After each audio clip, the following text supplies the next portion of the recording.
this is where we are. Okay, here's Israel again. There's Judah, the southern kingdom.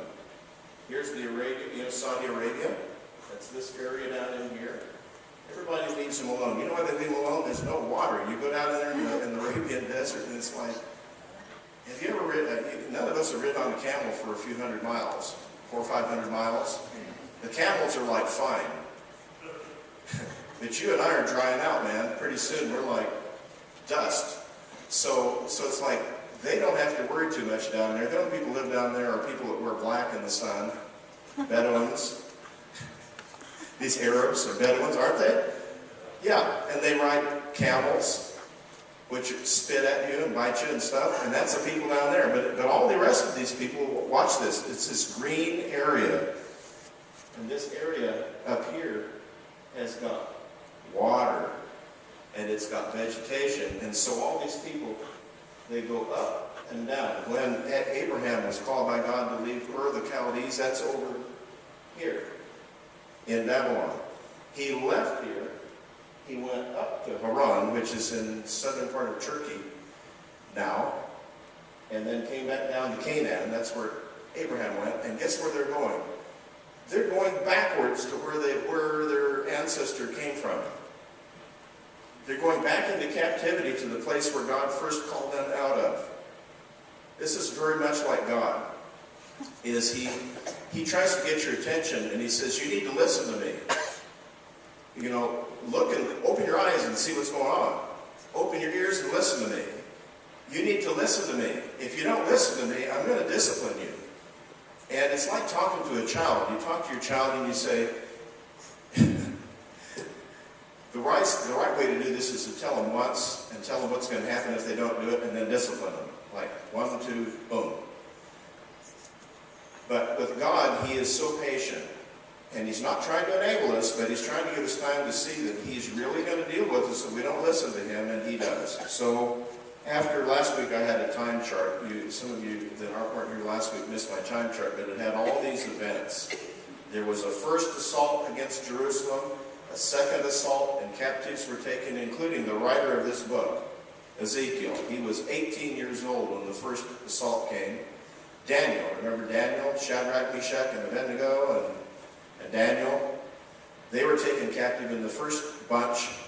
Now Ezekiel gets taken captive in the second bunch, and he is writing this prophecy in Babylon.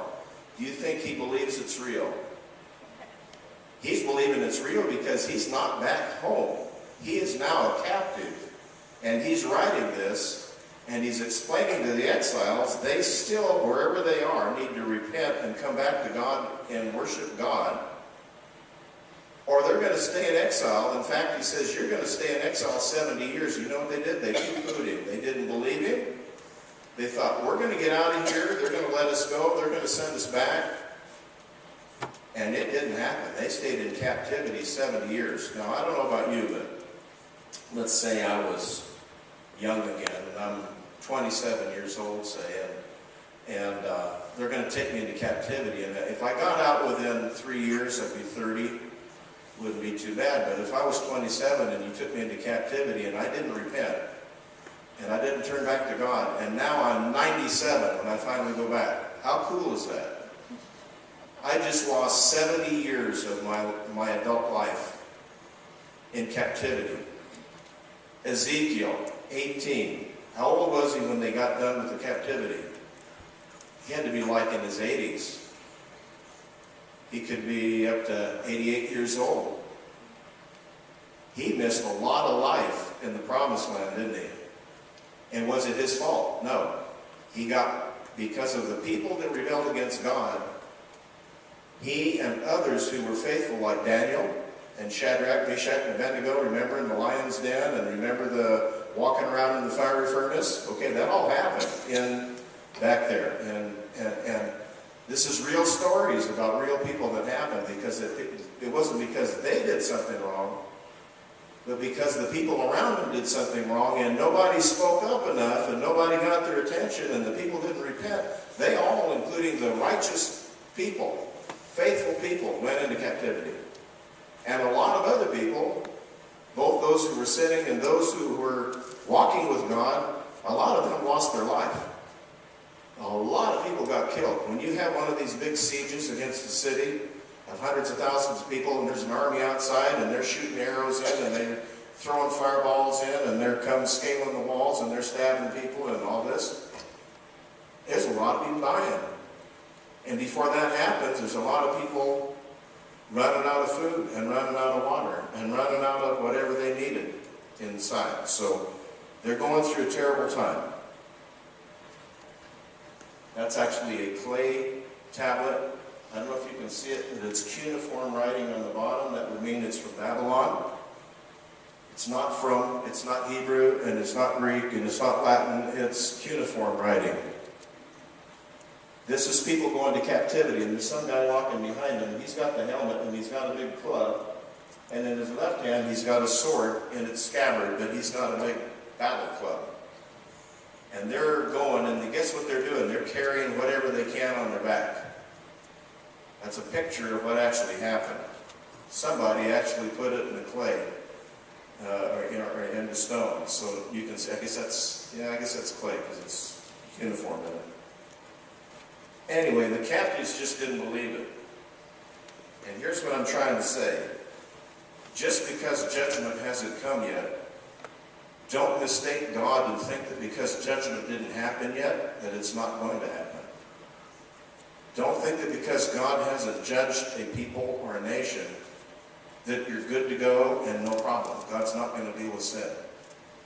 Don't make a mistake like that, because that's what the mistake is Israel made, and the mistake Judah made, is they thought God's not going to act. And he did. And he gets really offended when those who represent him, his preachers, his prophets, when people ridicule them and make fun of the preachers and the prophets that are trying to warn the people, God gets really offended, because guess who they represent? It isn't about them or their religious group they represent. It's about him. It's like a person's delivering a message that God gives you to deliver to his people. The person that you're got to answer to isn't the preacher or the prophet, it's God, because he's the one that comes up with the message. We're just errand boys, just delivery boys. That's all we are. You're taking car parts, right, to the other dealer. So it's like God gives me this delivery to make, and I've got to deliver the message. That's why they call it delivering a sermon. I'm delivering it. What I receive, I want to deliver it. And I'm getting it right out of the Bible. So it's very common. I think we have many people in the United States of America today that don't think anything's going to happen to us. We're a great nation. We can do anything we want to. We can make any kind of moral changes and any kind of moral decisions we want to, and it's okay. And I really got to tell you, it's offensive to God.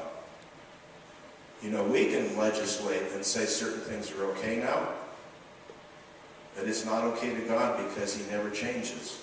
He's the same yesterday and today and forever. And he's a good God, and he's a loving God, and he's merciful, and he's patient. You know, all those fruits of the Spirit, guess where they come from? From God. You know, love, joy, peace, patience, kindness, goodness, faithfulness, gentleness, self-control. Those are all fruits of the Spirit. The Spirit is part of the Godhead. Those are all fruits of the character of God himself. He has self-control. He doesn't just blow off steam at a whim. When God does something, he does it to accomplish a purpose. And usually his purpose is to get people to stop, turn around, and come back to him. If he can get people to come back to him, that's his greatest desire, is to have people come back to him. No matter what you've done, God is willing to forgive you and to restore you if you will stop, admit it, ask for forgiveness, and come back to him. He will receive you and accept you and restore you and clean your slate. That's God. He's amazing.